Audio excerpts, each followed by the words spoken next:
males will die. So you'll see a female that's green, and then the males that are more brown because they've passed on. Now you don't buy it in big round bales, have you? Oh heavens, yes I do. You do. Oh yes. Did you buy that? No, You never heard of it. You should get a hold of it. yeah, there's some processors like in Detroit, Michigan, down in Texas, in Montana, now in Wyoming. There's a couple of us that are out there, but we're still not buying it in large enough quantities for a farmer to justify putting out, a couple hundred acres of this yet. So, like our facility right now, we should be able to process about 20 ton an hour. That'll suffice about 2,000 to 3,000 acres. That's still not big enough. We need more facilities. So yes, the infrastructure and people are starting to steadily recognize this. Great question. Thank you. And we want to grow Wild Ass Soap Co.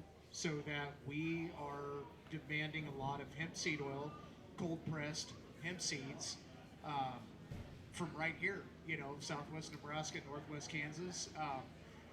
That's my hope and dream, is that we can grow so that we've got Wild Ass Soap in feed stores, family-owned grocery stores, pharmacies all over the country, produced with beef tallow and rendered pork fat from Northwest Kansas, and hemp seed oil that was grown and pressed in Wyoming, Panhandle of Nebraska, right around here. Right now, I'm pretty sure most of the hemp seed oil that we're using in our soap has been grown overseas. They've been growing hemp overseas forever. They never stopped. We stopped. You can pick 100 different reasons, but most of it comes down to money and politics, but we stopped. For 80 years we stopped. And so now we have to play catch up. We have to build our infrastructures out. We have to build the system. We have to make it profitable, because although it's great for the planet, great for your farm, and great for your soil, and the products are great for our health and our bodies, you still have to make money. It has to be profitable. My wife likes you. Yes, she does. These guys know. These guys know. So, so we're trying to help build that demand, and I hope no one else starts making soap just like me, because I think we kind of caught lightning in a bottle. But it's up to me and our family to grow it and get it out, get as many places as we can, so that people can experience it. Yeah, can we cover some of the health benefits? That's, we know it has to be profitable, it's good for the land, it's good for the farm, it's good for us, but what is it? Why are we pursuing this hemp or this CBD product? It's not just because we want to grow another weed, right? What are some of the health benefits? Can we cover that, please? So Justin can probably talk a little bit more about the CBD benefits. I'm going to talk about the large-scale industrialized hemp benefits. So as we start to look, we all felt the effects of the drought this year, didn't we? We all did. Okay. One of the things that we're seeing, and especially, I've been a precision ag guy for gee whiz, not that old, but over 15 years working for Dow DuPont, Monsanto, and John Deere, and when I saw industrialized hemp, what I saw was another commodity for our farmers to grow. Okay, first and foremost. Second of all, it was a commodity that didn't require a lot of inputs. It used about a third of what corn does. It doesn't use any herbicides or pesticides because it's got natural abilities to protect itself. But most of all, what I saw was the ability for the farmer to be able to grow something and not be pigeonholed by, the stock market and whatever else was going on, because this thing has thousands and thousands of capabilities. So we look at, the ease of growth. We have the best farmers, that's a fact, okay? We have the acres to do it. And we look at the continuing building. Right now, did you guys know that the size of Portugal is being deforested every day, okay? 1 acre of hemp will replace 3 acres of trees, okay? In my mind, that opens up huge opportunity for the construction and building industry. We have farmers that can do that every single year. It doesn't take 20 years to grow a hemp plant. It takes 90 days. So as we start to look at these alternatives and we start talking about the benefits, it's not just a health benefit, it's a financial and economic and It's a benefit for the family farm. A lot of these family farms are turning into corporate farms because they run out of diversity. Hemp can change that. The crop adjuster, they wouldn't let him appraise that. They have to hire him. The company. Probably come not. And, and look at it and Sure. judge what it was. Sure, but we also see, like, along with the building and construction materials, we're seeing an alternative for plastics. Right now we use a lot of, when the crude oil, when we stopped drilling and the oil production went down, did everybody else see their plastics start going up in cost? Absolutely. This stuff can be used for plastics, can be used for a ton of things that we already use every day, and we can replace those. So that's where I see the benefit. Justin, you can talk to him a little bit about on the CBD side.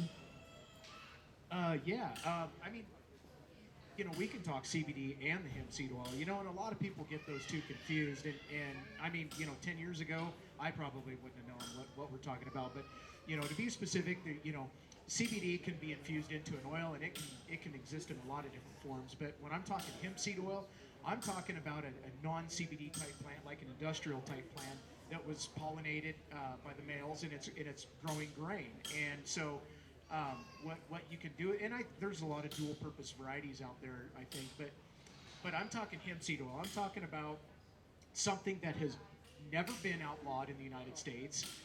You just couldn't grow the plant that produces the hemp seed oil in the United States, but we've had hemp seed oil forever. It's a very, very stable oil. It's a very nutritious oil. It's good for your skin, so you can use it in health care or skincare products, cosmetic products, and it's also good for your body. It's good for your diet. The hemp seed is a phenomenal seed. It's packed with nutrition and healthy fatty acids. It has, it's one of the best seeds in the world for the perfect ratio of omega-3 to omega-6 fatty acids. It's something that we as humans don't get very good in our diets. We have a too big of a ratio between the omega-6 and the omega-3s and the omega-9s, but the hemp seed, the heart itself, or a oil pressed, cold pressed oil from those seeds, contains I could go gamma linolenic oil. It's got powerful antioxidants. It's very, very healthy. Cosmetically, the hemp seed oil is slightly better than sunflower seed oil for your skin. It is very, very high on the condodermic scale, whereas it's very good for moisturizing your skin without clogging your pores. It grades even better than sunflower seed oil in that aspect. And so that's the reason that we wanted to create a soap using hemp seed oil, is because of the skin benefits. So it's a good anti-aging component for skincare products. It's heart healthy for your diet. We could be incorporating hemp hearts into granola bars, into breakfast food. You can make flour from it. You can make peanut butter, like a nut butter from it, because technically a hemp seed is a nut. It is literally a nut. It's a very tiny little BB. If you de-hole that, it's got two little halves in there, the hearts, and it's nutty. It is a nut. So there's 25,000 different things that you can make from hemp. Whether it be like the fibers and the herds and the construction materials, and then we get into skincare, healthcare, our diet. It is extremely healthy, and so that's one of the reasons that we want to promote it for healthier lifestyles. And then as far as the CBD aspect of it, come talk to me. Come talk to anybody in the family. Just the pain benefits, the sleep benefits, the anxiety benefits. It really completes a human. It really completes your body. It fills in a lot of gaps that we've been missing in ourselves for generations. It fills those gaps in. And when you can change those three things, then that can change your attitude, and things can get so much better. In fact, a person that's helped me have a better attitude is Mr. Darren Dale.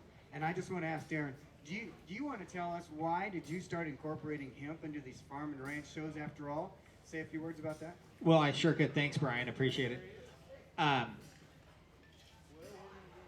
I was seeing a few things like you producers, and we got a lot of people watching out there. Agriculture was changing and going in different directions, and I wanted our producers that I've met over the years another avenue, and I thought that hemp would give them another chance, another product that they could put out that could essentially do what probably one of my biggest goals in life is to get that kid back to the family farm. And I think these two guys are great examples. Justin, with what he's done, he's got his whole family part of the soap and the hemp. And it takes all of them, but there's enough finance and there's enough jobs, isn't there? There's plenty of work. And I want to give Justin a big shout out. I've been to his facility in Hawk Springs. I know there's a lot of people watching online. His facility's top notch. You pull in, he's got irrigation, and it's when I pull in, it's full of hemp. They're grinding it, they're putting it in, they're sorting it, and they're moving in the right direction. That part of Wyoming is a little bit different. They're aggressive. They're not playing the Monsanto game. They're not playing the air seeding game. They're doing some other stuff like that they're going a different direction. And what he's got done in the last year and a half up there is wonderful. It's kudos to him, and he's going to continue to go. And we've got Jax Harris up here with us too. Jax, thanks for sitting with us today. How you doing? Good. What is your job at the company? Are you a worker or are you doing the paperwork? Yes. Absolutely. I've seen Jax. He is wonderful on the golf cart. He drives faster than I do, but he's tougher than I am. And the guy he's there. He helps. I see him at all the shows. It's great to see him. But what these guys have done in the hemp industry is really shown that there's possibilities, there's capabilities, and it's there. Justin can make anything with the way he sorts that and breaks that herd. Anything from oil industrial stuff to your animal bedding to the quickcrete. In the last couple of years, we found out when the government wants to bottleneck something, they damn sure can do it. Well, if he can produce out of one product material that can manufacture, that can do so many different things, it does what we need to do in America is be independent. And that puts us independent. Mr. Harris is showing us how to bring your kids back to your place and be profitable and enjoy a quality way of life. So I have a big round of applause for both of these guys, tremendously. Absolutely, absolutely. Independence is the word there. Independence. And so, did you have any other questions? Did anyone have anything else? Chance, did you have anything to add? Or any questions? You're just absorbing this all? I am. That's good. Yeah, we're just taking it all in. Darren? This spring, probably 3 total Star Expos. All of us here are partnering with Justin, the University of Wyoming, and the Junior College at Torrington. And we are going to do a trade show, an active show at his facility. Gosper County is extremely aggressive in the meat processing industry. They put 3 new meat packing places in Torrington in the last year. The college is going to be a big part of that. We want those kids to go there so they can get the tools, so they can come back. So when we look across our crowd, every year we see more people, more kids, and it helps our downtown America. Yeah, I'm glad you made that announcement, Darren, because I almost stole the thunder there. I was going to ask Justin to tell us a little bit Ask about... him. We're going to talk about this thing now. Everybody's heard of Husker Harvest Days. How about Hemp Harvest Days put on by Wyoming Hemp Company right there in Hawk Springs? Tell us more, Justin. Yeah, so it's always been a goal of mine that I wanted to bring an actual ag show to the farmers and really highlight the things that they need. So, we're going to have deer out there, we're going to have New Holland, we're going to have the actual equipment that it takes to get this thing done, which surprisingly enough, it's not a lot of infrastructure change. It's still the same haying equipment, still the same drills, but we want to see it in action. So when you go to Husker Harvest Days and they put on a damn good show every year, they have the tools out there actually being used so the farmers can actually watch that work. And so talking with Mr. Dale and his family and them being so great and coming out and seeing us, we kind of put this little brainchild together, and Darren came out and visited with our university and everybody shares our excitement about hopefully getting this thing done. Like I said, next fall. Yep, that's kind of what we're looking at. We're going to have variety trials. We're going to have harvest. We're going to have baling, and then right there on the property, you can watch how it gets milled and packaged and moved on. So we're really excited about that.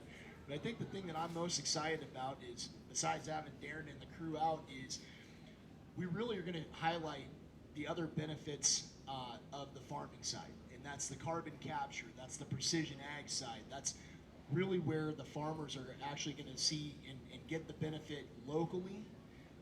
I'm sure we've all heard about carbon credits coming down the line, whether or not we want to believe in them or not. That's not up to us. They're coming. And so hemp can sequester anywhere between 8 and 16 tons of carbon per acre. And we feel that's going to be a huge benefit when Delta and United come knocking on our farmers' doors asking them to buy their carbon credits. So we want to make sure we're staying ahead of the game on that, and along with the hemp building materials. The carbon credit side on that. So hempcrete, using it for insulation. Anybody who's utilizing this in their homes, they're going to be able to capture that carbon credit annually every year. So there's a lot of things coming down the pipe that we want to stay ahead of. Yeah, there's so much that we're going to give a few websites and actually a few more words here. Justin's going to say a few more things. But before I do, where can we get more information about your company there, Justin? Oh, sure. Thank you, Brian.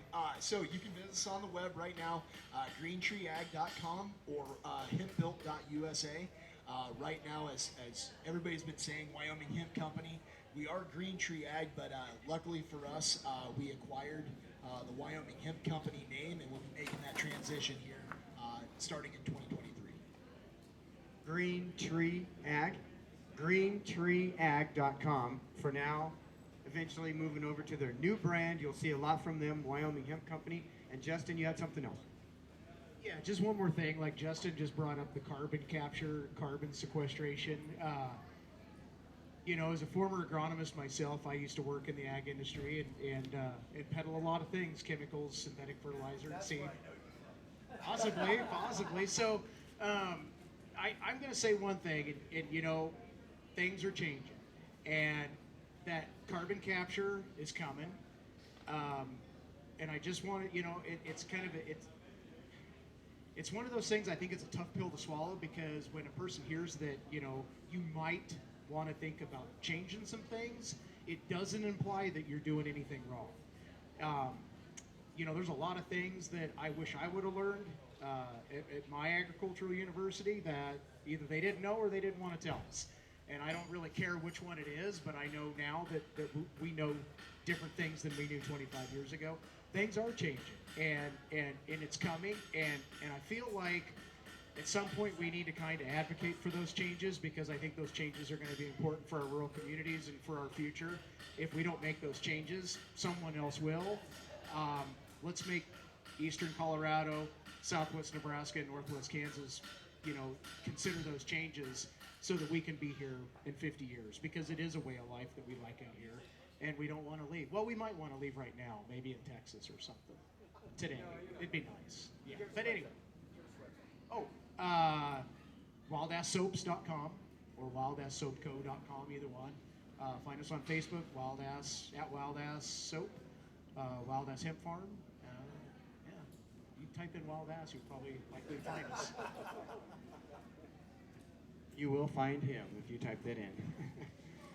You talked about changing the way things are, and we can't change things without the legislation. So let's have one final answer here on, we can think about all the great things we want, but how are things actually going to change? Or do we have some groups? I think we talked earlier. Justin, you want to answer that one?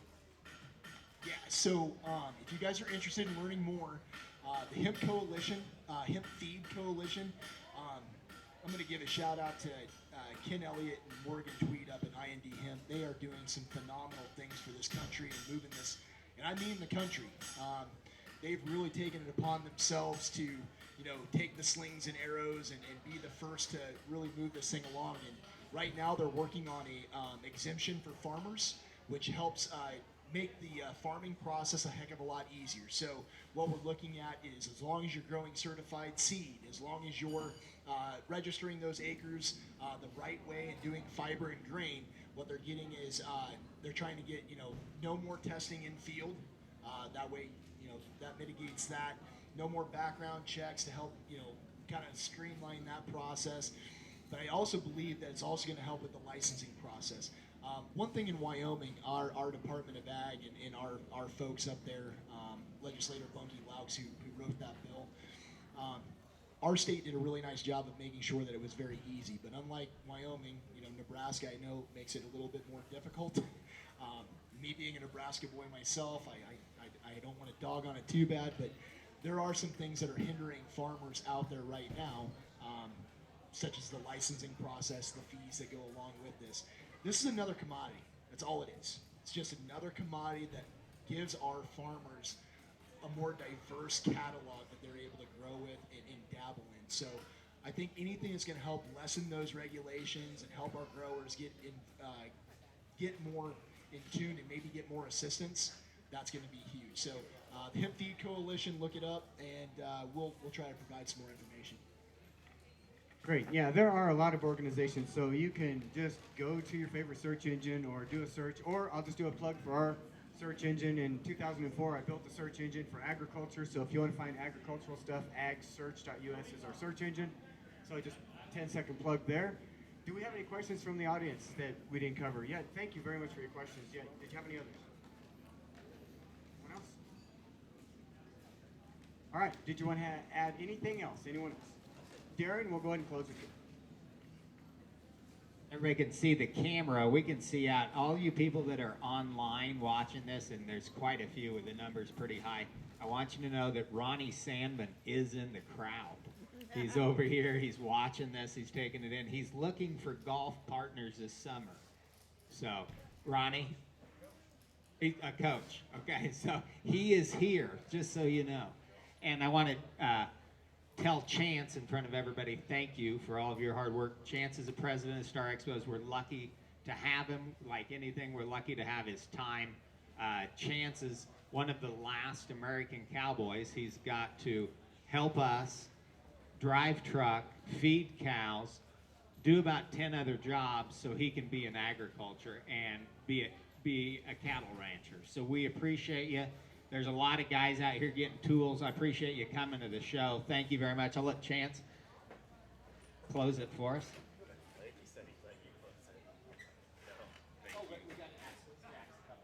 We'll let Jax close it. That sounds like the best. Yeah, no, thank you, Darren. I love the show just for McCook. Love meeting guys like Justin and Justin. He lives right up the street from me anyways, but yeah, it does. Yes. I said maybe it's something in the names here. They got something going. No, really, this is a fun show. It's a great time. Things like this pop up all the time, and find people that are always thinking, constantly turning. Always appreciate putting it on here in McCook, and just looking forward to the future with it. Thanks, Chance. Jax, I know you've got some people that you want to say hi to. Can you tell us who kind of your team is?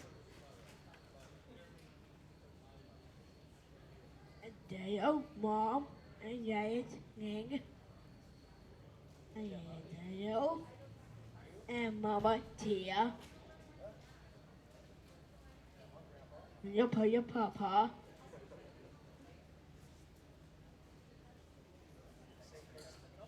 and you're going, Bye. Good doing. Yeah, this is one of my best friends, Jax Harris. I'm glad he's here. We get to spend time together at all three of our shows, and he's an important part of my life. So we love you, Jax. Thank you, everybody, and we'll do another one later.